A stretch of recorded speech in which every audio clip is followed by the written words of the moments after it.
SwayamPrabha. Digital India. Educated India.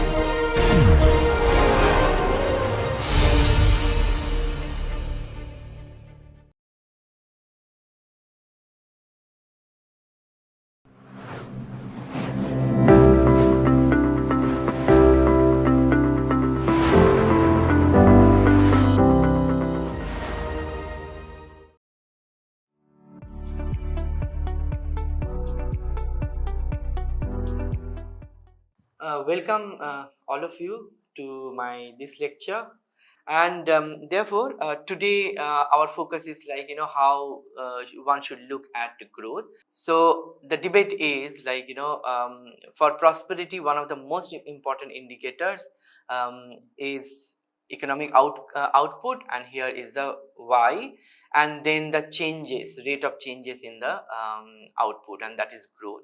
So there are various classical models are there for growth estimations, and also we also know that there are various components which are attached to growth calculations. So we will be talking about two basic models which are very simple, but yet is like one of the points of the departure in the growth.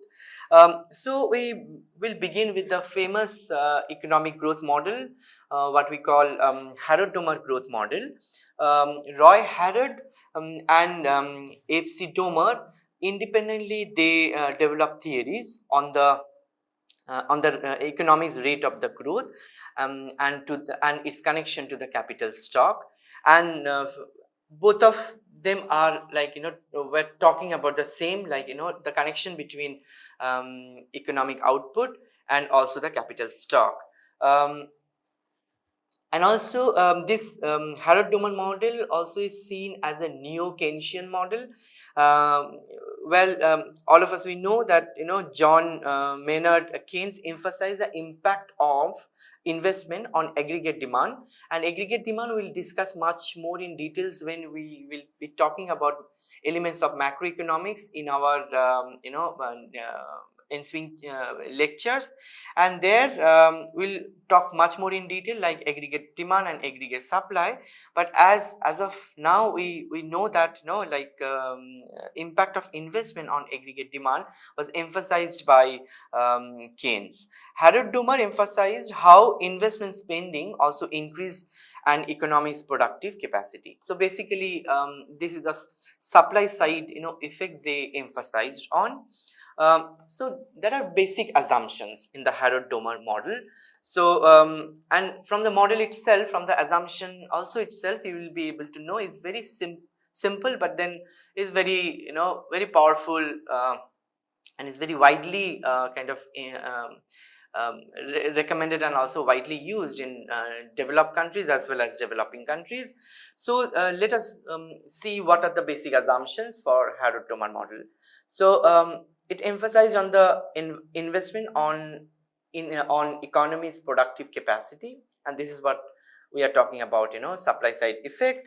And also within the Harrod Domar framework, the growth of real GDP, and GDP here is Y in our closed economy equation, is assumed to be proportional to the share of the investment.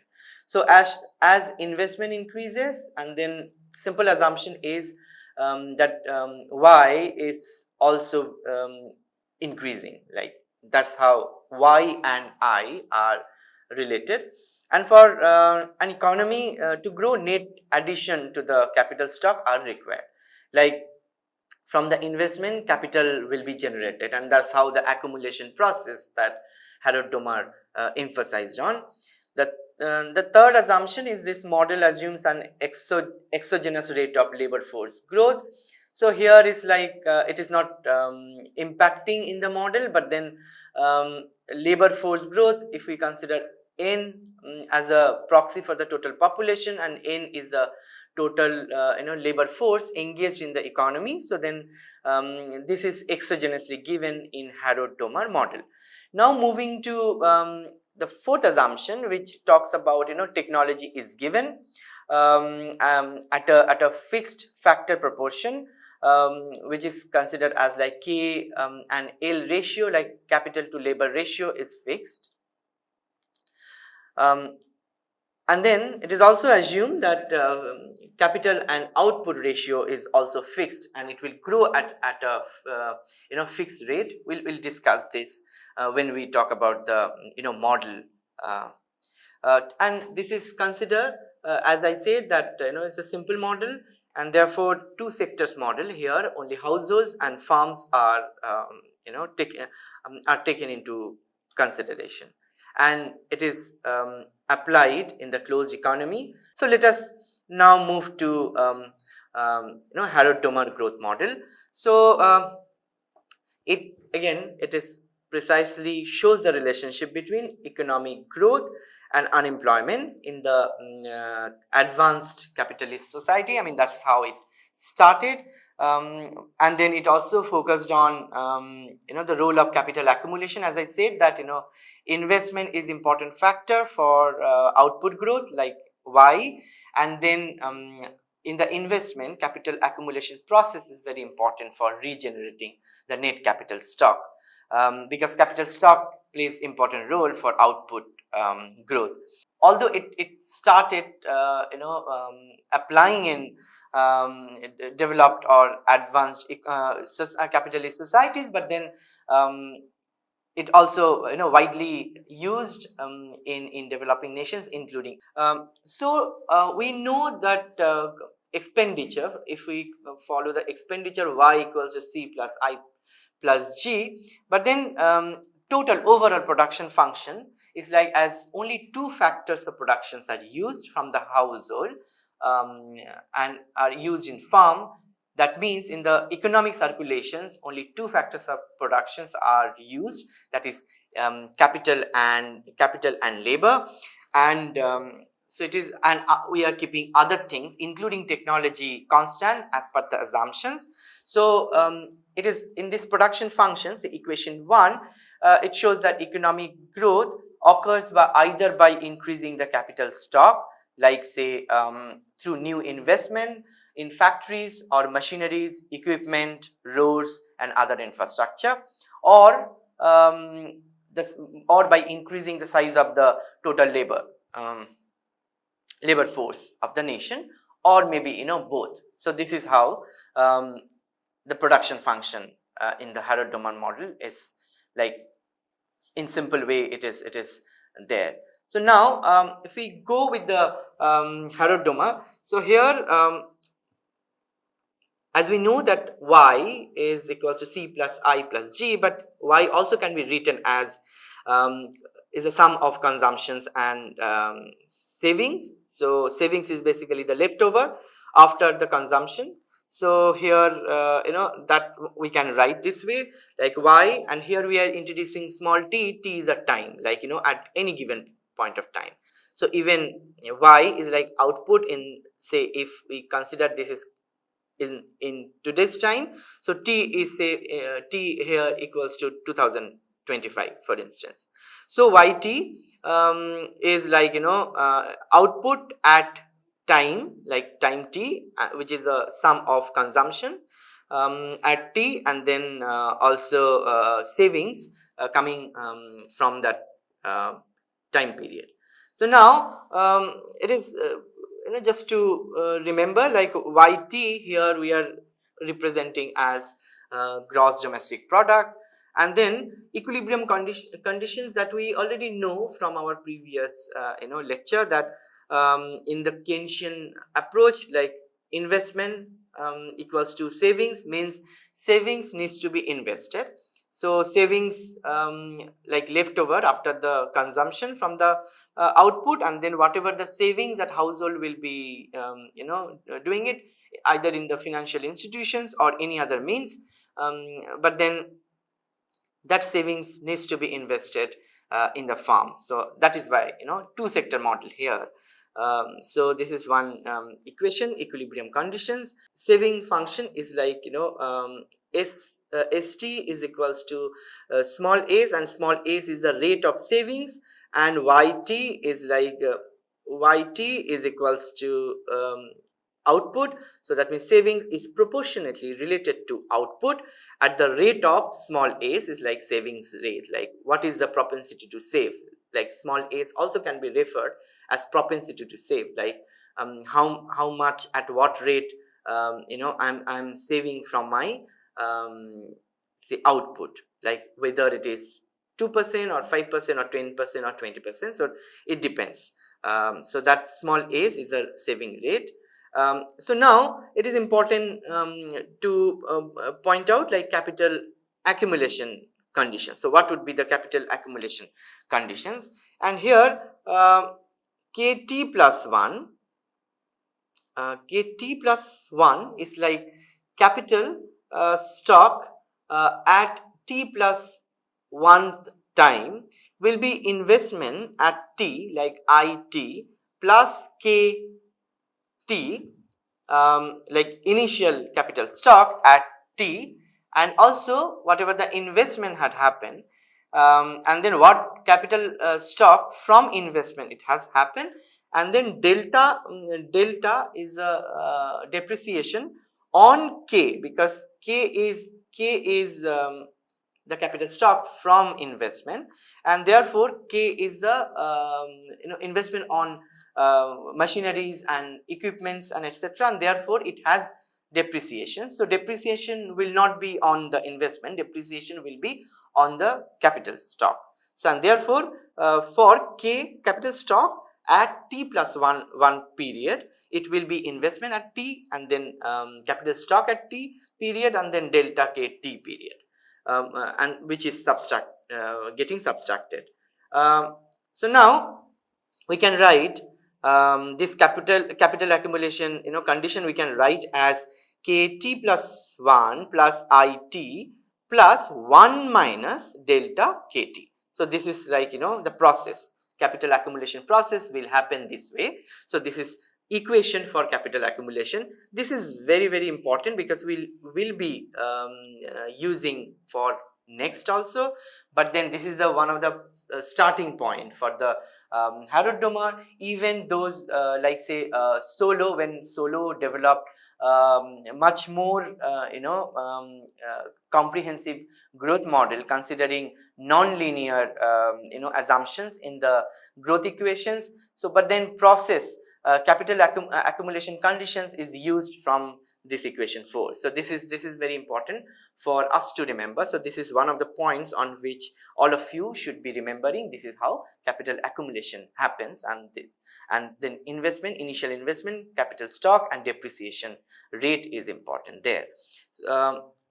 So now when we can rearrange, like how investment can rearrange. So from equation 4 we can actually write this way, kt, and then we are bringing this component, like last component of the equation on the right hand side of the equation 4, we are just bringing this equation on the in one side, and then investment is basically nothing, is a net net capital stock, like between two period, like period t plus 1 and t. The ratio, as we said, that capital output ratio is fixed and it grows at a fixed rate. One assumption of the Harrod Domar, and therefore small v is, let us assume this is capital output ratio. So if k is a capital stock and y is GDP, then k by y is the small v, is a ratio. So if and v is fixed, and therefore kt by yt will be equals to v, or kt plus 1 by yt plus 1 will be equals to v, because that's how this ratio is increasing. So if we are fixing at 2%, then for every year, like whether it is t or t plus 1 or t plus 2, this ratio will be will remain same, like at the rate of v, and therefore v is equals to kt by yt, kt plus 1 by yt plus 1, likewise kt plus n by yt plus n, but all will be equals to V, and that exactly it means, like, it increases, that ratio increases at fixed proportion, like that is V. But then this one can also write like KT equals to VYT, just to rearranging, or KT plus 1 equals to VYT plus 1. It's just we are taking the ratio with respect to capital stock. Means capital stock, just like investment, capital stock will be increasing proportionately with the output at the rate of V. Just like savings rate, like, savings will be increasing with proportion to income, but at the rate of small a. Small a is the saving rate. So now with the same logic, incremental capital output ratio, one can also write is like small v equals to delta k by delta y. So this is the incremental capital output ratio. So now moving next, since kt equals to vyt and s is equals to it, then we can write I equals to small s yt. Like we are just replacing the value of st, which is small s yt, in place of savings, and therefore using capital accumulation process, like from the equation 4a that we used, like here in place of I we are writing kt plus 1 minus a kt plus delta kt equals to small st, and then putting capital output ratio, like in place of kt plus 1, that means v yt plus 1 minus, in place of kt it will be v yt, as we know, like kt equals to v yt. So just we are using this one and we are putting this value, and then we get this one. So if we rearrange, like if we have v out of this, and then yt plus 1 is like minus yt plus delta vyt equals to yt. We are keeping all other things same, and then if we follow this, we get this equation again, and then if we rearrange everything, like yt plus 1 minus yt, and then we are bringing this y here plus this small s from here divided by v here. It just we are writing like v y t plus 1 minus just t by y t plus delta v y t equals to small s y t, small s, and here this is nothing, it's like we are keeping it this minus, and then yt will be equals to small by this v, and then this one will go on the right hand side, so minus delta, because this t and t here also, since we are bringing this yt here, so t and this then t will be cancelled out, and v will be cancelled out. So therefore and then we get this equation from here. So just those who will be having some difficulties in how we obtain, so it is just one step that we skipped in the equations, but then this is how we get it, and this is how the final equation 8 we get, and small g is nothing, it's like small g equals to this part is. So here one can actually consider like delta is depreciations. If depreciation doesn't happen, then delta will be equals to 0. Then in simple expression will be g equals to small s by v. So it is very clear that g is positively related or proportionately related to s, like one can write g proportionately related to small s and g disproportionately related to small v. Following income or expenditure, that is fine, but then in the growth, when we try to understand relative sense, like changes in the output, for that total savings doesn't matter. I mean, what matters is like savings rate, like at what rate, you know, savings is actually related to savings and the output, and small v is like, you know, incremental capital output ratio, at what rate capital stock is actually, you know, impacting on the output. So this is the Harrod Domar, you know, equation. So now interpretation is like here simple interpretation, like one can write like g equals to here d is like delta, d or delta is represented as depreciation. So capital created by investment is the main determinant of the growth in the output, and saving makes investment possible, because we have to recollect in our one of the previous lectures where we have shown how farms and households are interrelated, and then of course investment is the main factor for the farm to grow, but then investment will come from the household. So therefore household, how will they invest? So basically through savings. So savings will make investment possible, because from the equilibrium conditions where investment and savings they are equals to each other. And then two key factors takeaways from here is like savings rate and then productivity of the capital, like small v. I mean, that is what more important.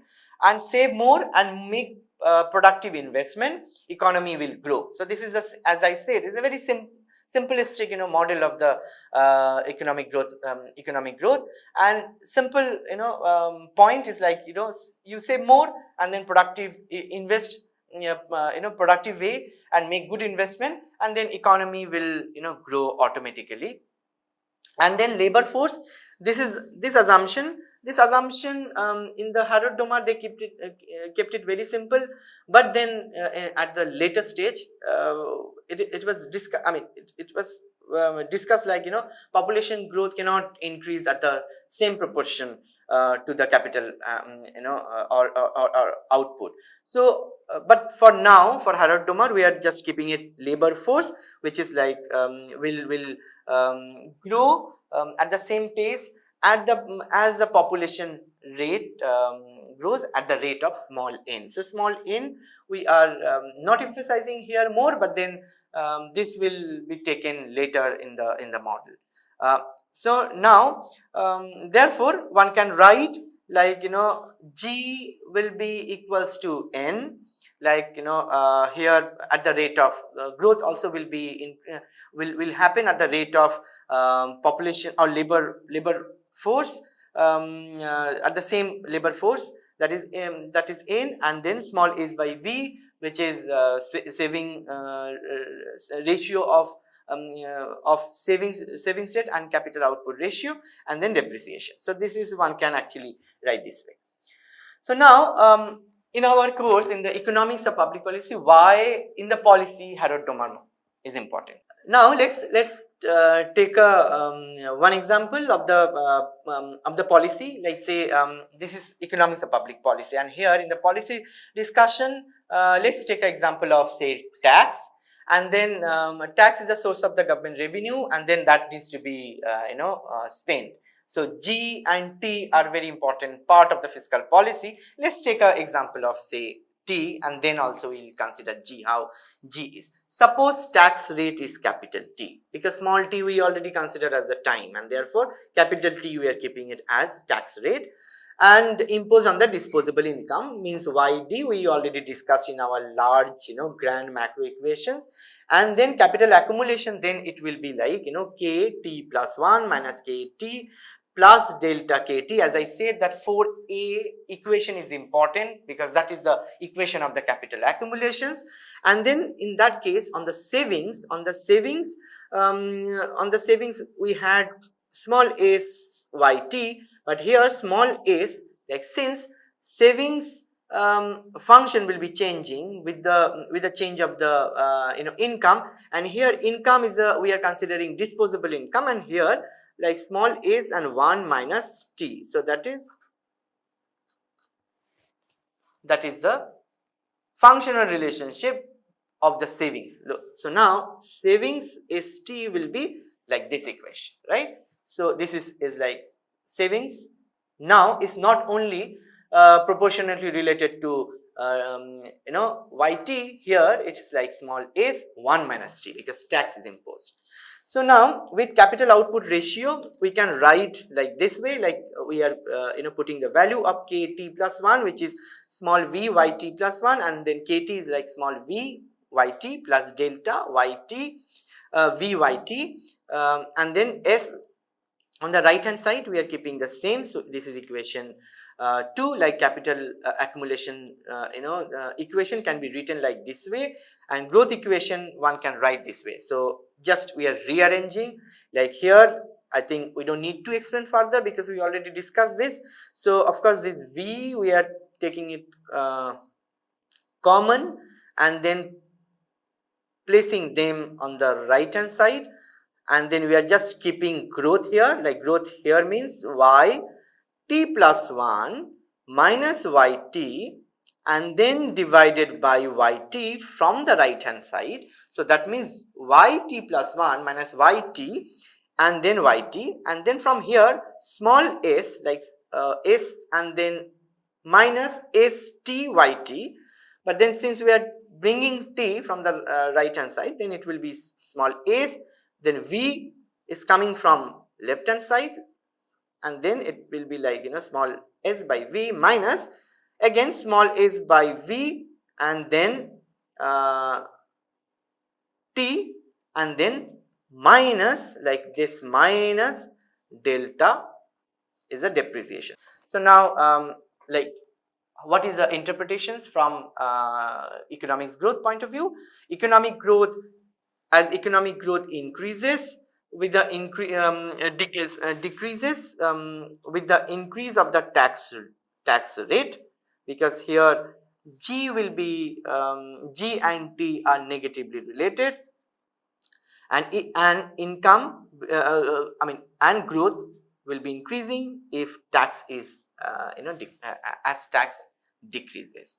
So tax rate raise the reduce private savings, and private investment declines because tax is a tax will enact as a negative or demotivating factor for the private investment and private savings, because as tax increases then obviously disposable income will be less, and then after consumption leftover, which is savings, will be less, and therefore private savings, so that is actually private savings, and private savings will be less, will be reduced, and if private savings is less then private investment will be less, and this will reduce the entire total capital accumulation in the long run growth. So this is how imposition of the tax, this is how economy will play if government intervention is not there. So private investment and savings will be discouraged. So now what happens? I mean, when we already know that in the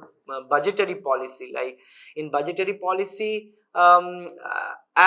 once government receives the tax, means revenue, then obviously it needs to be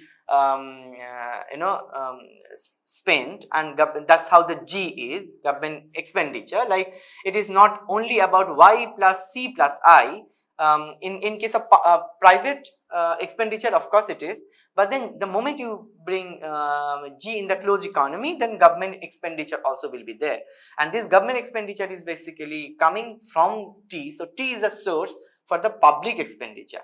So but then T is a if T increases, then private savings and investment will be less, but then with the T as a revenue, as a form of revenue collection for the government needs to invest. So if private investment is declining, that does not mean that government investment will be declining as well, because government will have the tax and government will reinvest that through budgetary policy. So now if suppose lambda, we are taking one more coefficient, and that is lambda is the rate of public investment, like GT, and let GT is the beta rate of T. So capital accumulation can be written as like say, as I said, KT plus 1 minus KT plus delta KT, this is left hand side, we are keeping it like from the investment side it is coming here, plus since tax is already imposed, and then whatever the tax is imposed, that needs to be spent at the rate of delta by the government, through government expenditure. So this is how. So now one more. So this one can rewrite the accumulation, capital accumulation process. This is how it will happen. Like tax will be imposed, but in return government will also spend. And then GT equals to means government expenditure is a proportional to the total Y. So it's not that G is independent. G and the tax collection also will not be independent. It's basically tax will be collected or revenue. I mean government expenditure will be there with the proportion with the proportion of the total output at the rate of beta. So here GT and YT, they are positively related. So equation 2.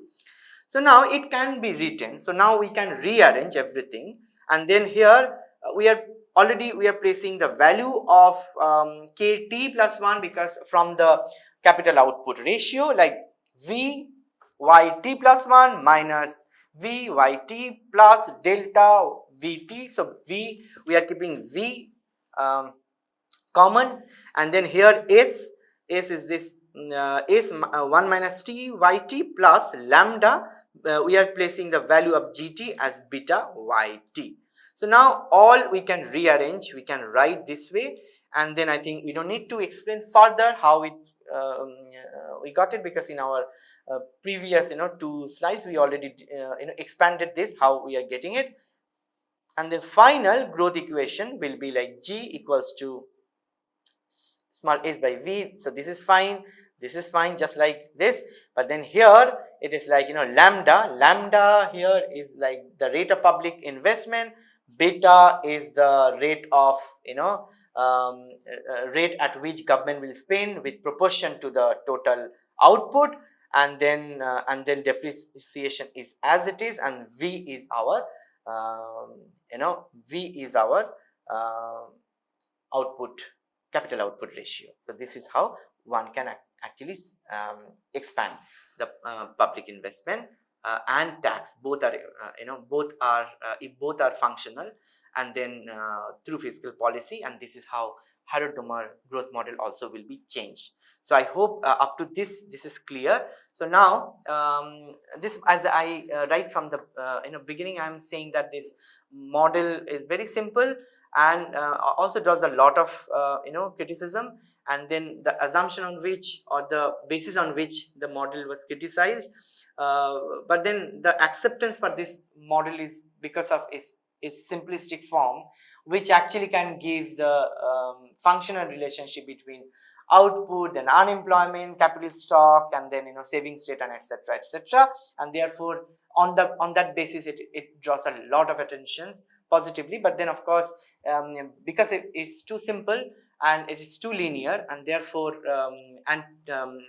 it also draws a lot of criticism. And here inflexible technology is one of the reasons, and then capital labor ratio is fixed as a constant, and also K by Y is fixed.